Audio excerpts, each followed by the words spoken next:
he's been in communication with the higher ups at Delta. I've got names, I've got numbers, so we're good. We may have a train ride, right? That's great. Okay, so yeah. That's even better in Europe. Yeah. Kids are on my ticket, yes, right? I think we check in together. You're saying which flight was canceled? The ones in Paris, however that is. So These experiences are going to continue to inform our lives. carrier, a train, something like that. So we'll get to Berlin. Yes. No bag. Discomforted, you were tired. There was no complaining. Mara's luggage is somewhere in Asia, maybe. Invited to proceed to Aéroport de Paris information desk at the arrival level terminal 2. We're closer to Berlin than we were yesterday. We've been here for a really long time.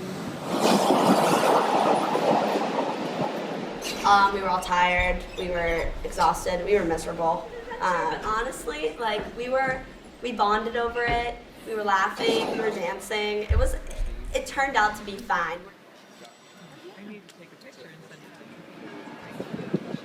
We found an angel of a woman at a Paris office who told us she really couldn't help Why are we us. doing this? We started to walk away and she said, "Oh, excuse me, miss, come back." And then figured out a way to get us all here on a train. So it was like unreal.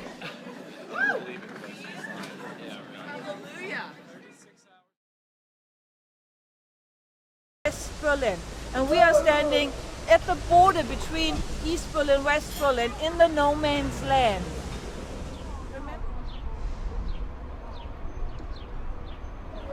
Point to just the fact that, like we said before, it is just in the middle of everything, in the middle of the city, and there's no sort of anything to either keep the sights of just main Berlin out, or like the sounds, like walking through, you hear cars, you hear people talking, you hear music from the restaurant or whatever. And that it's sort of like it's just here in the middle, and that all the sounds of the city of everyday life are like a part of the memorial, that life is still here.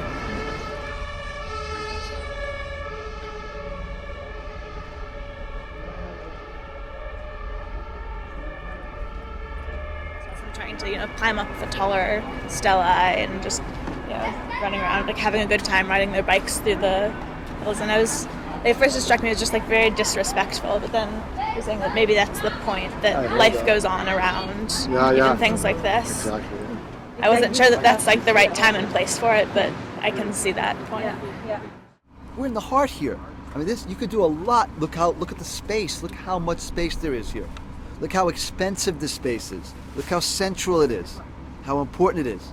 So just from a purely financial, economic perspective, this doesn't make sense.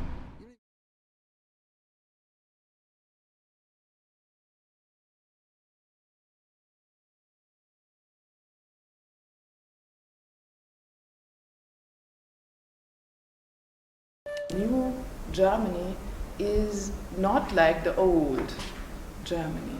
And for that, it was very important to build this Jewish museum.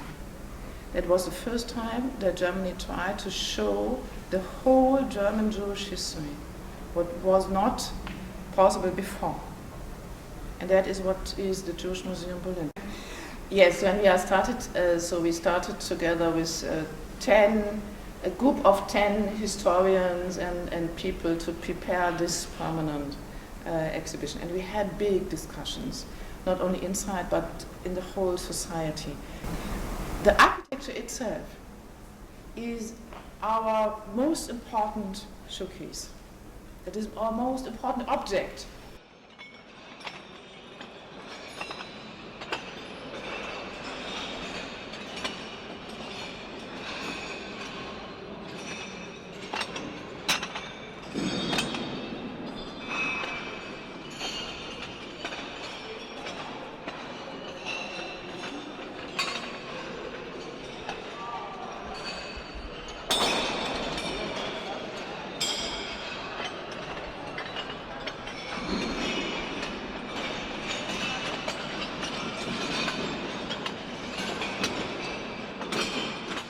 experienced was an interesting mixed media piece of music almost. It was an aleatoric piece in which when we stepped on the faces of the piece of the space, not only did our feet change the pitches and whatnot, but the piece of music is performed differently every time depending on how many people are in the space, how many people are walking, how fast they're walking, what they weigh, and how they disturb the different faces and the different pieces of metal, because different pieces of metal will ring at different pitches depending on which face is touching which face, and the size and the weight and the constitution of the materials that are touching each other. So it's a chance piece of music, and that's what I really liked about it, and I thought it was a very interesting statement about also just the uncertainty and chance of life.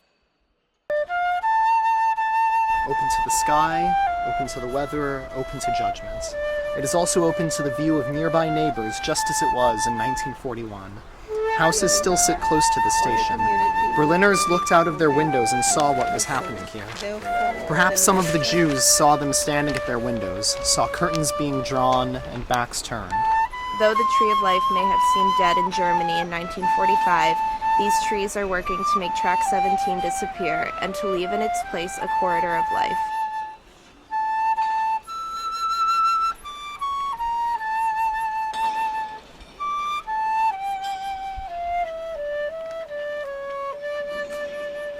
How you teach the Holocaust or think about memory and memorial looking at memorials, for example. Well, I've spent some time thinking about it. I've just designed a new course, but everything is going to shift now because of what's happened over this last 10 days. Again, the kinds of questions and the kinds of links that can be made from the historical, social, and political context into the aesthetic is something that has happened because we looked at a lot of memorials in Berlin, a lot of memorials. I was delighted with how many we had seen. And I have to tell you that it was incredible to see things I have spent so much time thinking about and studying in books, but this informal learning of this program that takes us to the site, that allows us to engage with those memorials in visceral ways, to be present at the site, it's extraordinary, and it has changed how I think about the memorials, the ones that I knew and the ones that I didn't know and are now new to my repertoire, which I will now include in my work.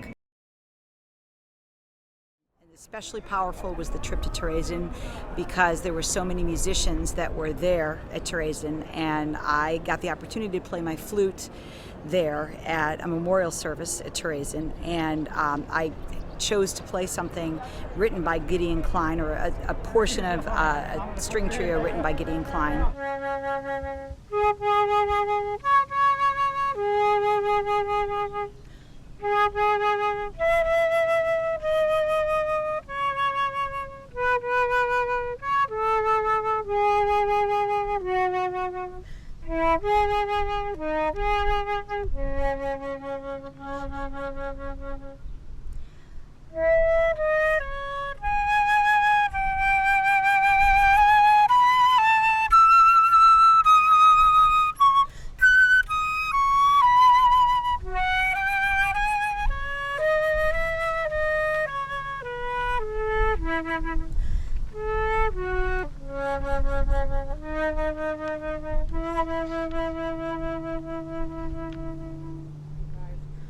Six million men and women, boys and girls, young men and women, infants and the elderly, who were cruelly slain and butchered and mass murdered in their dwelling places and cities and in the forests and villages.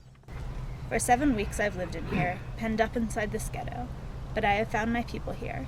The dandelions call to me and the white chestnut candles in the court, only I never saw another butterfly. He described the one and only butterfly he did see there, so richly, brightly, dazzlingly yellow.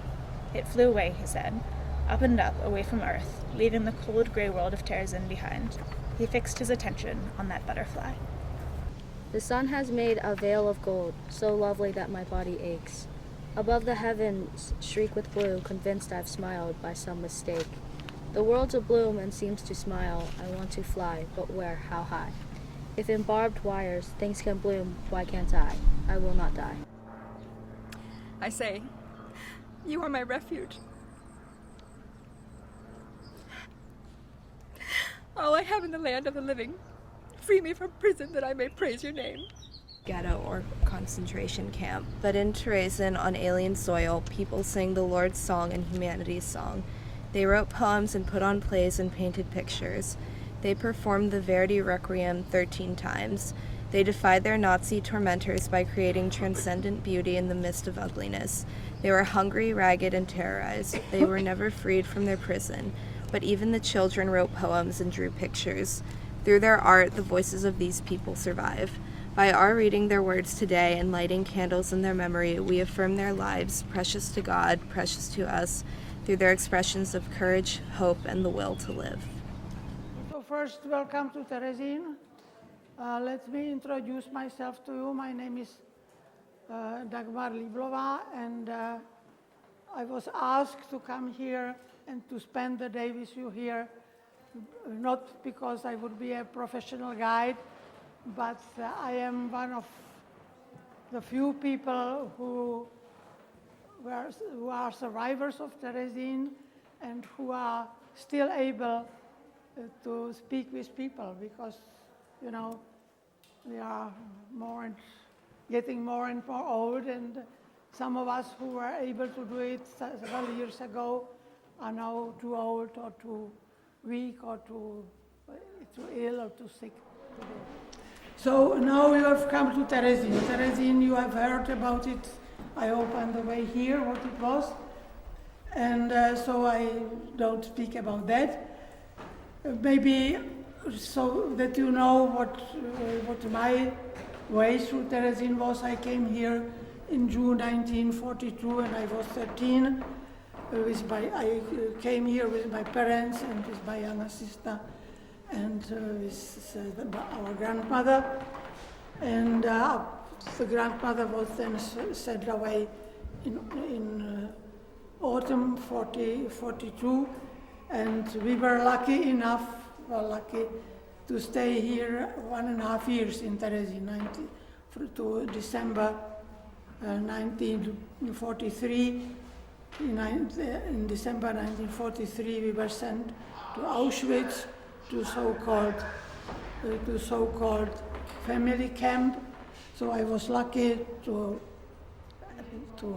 escape the gas chambers of Auschwitz, but my parents and my younger sister were not.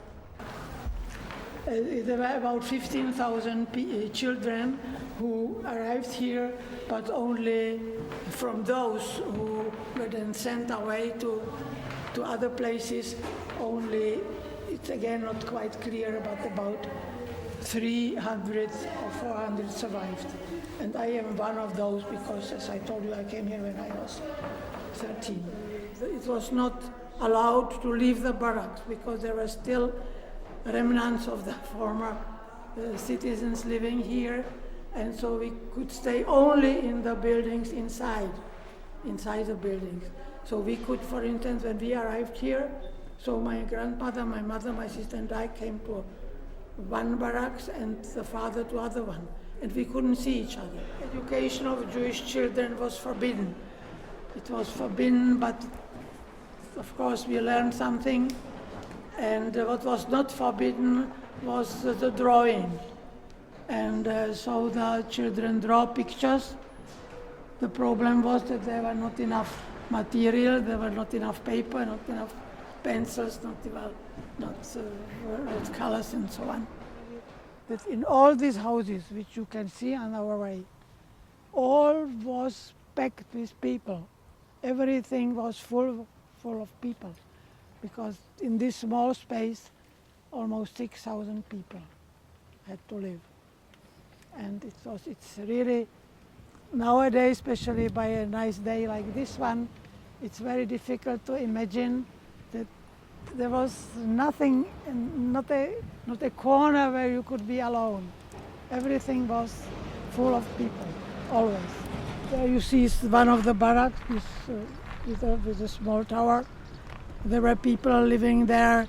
This part of the square was also forbidden because the building at the corner with the grey building with the tower, that was the commander's office.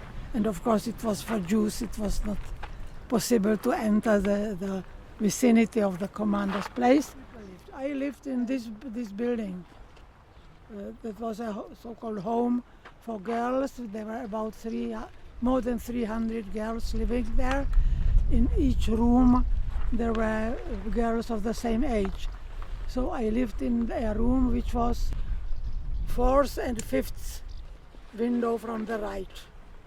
That was a place where we lived. It was about 4 times 5 or 4 times 4.5 meters, and we were 24 girls living there.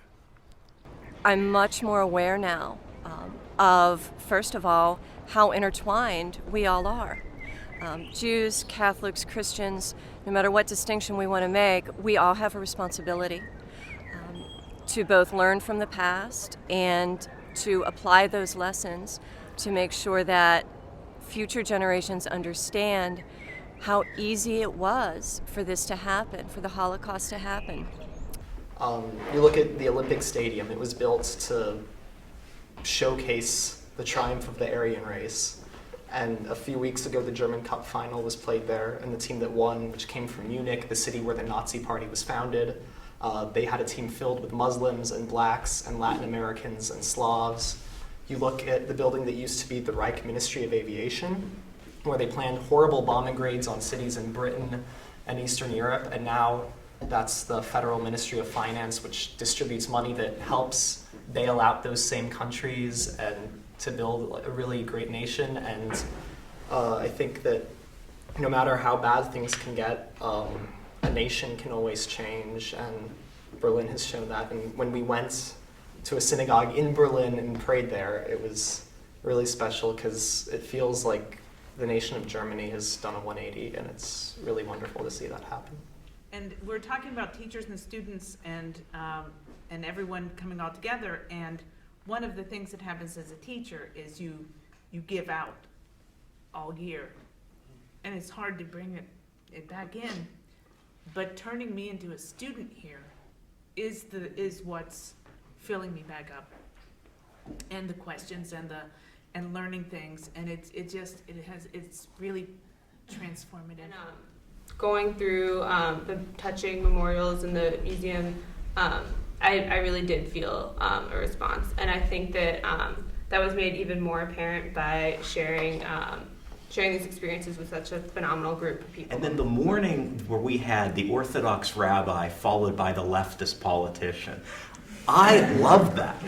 It sort of puts things in perspective. Like, we may think we know what's good for the world. We may think we know for sure that we are right, that we are everything that is right, but we have to know to check ourselves, and we have to learn that sometimes an ideal is not worth it. To be able to come here and experience the things that we've all been able to experience, and to meet so many new people, and to just practice genuinely that idea of being a lifelong learner. And we're constantly being advocates of that philosophy of you have to continue to learn, no matter if you're in school, you're out of school, or what age you may be. And right now, we're all doing just that. And what affected me more than anything else were these little memorials, the stumble stones, the signs that we saw at the park yesterday. Those things had more impact than I think the big memorials. Yeah, we walked past the 3 mirrors in the garment district. If I'd been on a tour of Berlin, I would have walked past it 100 times. It would have meant nothing. And I think this is why this trip was so great. I think the idea of places is very important. Like, as a historian, for students, you can and teachers, you can read about something in a book, you can see a painting from the Renaissance, but when you're standing there, at the Topography of Terror, at the Berlin Wall and Checkpoint Charlie, it's, you can kind of let your mind realize those events happened right there, and it gives you a different perspective. And I think that's important, to see where the events happened. On a serious note, it's important to get a whole range of views. Okay, it helps us define and sharpen our own views. Okay, and it also opens us up to other views, which I think is maybe the most important. I've never really felt like I had a right to feel personally about the Holocaust. And after being here and standing on the train platform where the Jews were taken out, and that was very moving. And becoming, part of this new community, although I would never ever presume to say I understand how people feel who lost family. I understand that it is personal for everyone, not just Jews. It has to be personal for everyone in the world as human beings. So thank you. Out of the year, wondering if I had anything left in the tank for teaching as a whole. And one of the things that I've gotten back from this trip is not only inspiration for what I do, but inspiration for the art and craft of teaching writ large. My course is going to be revived next year because of what I've learned and seen in these places.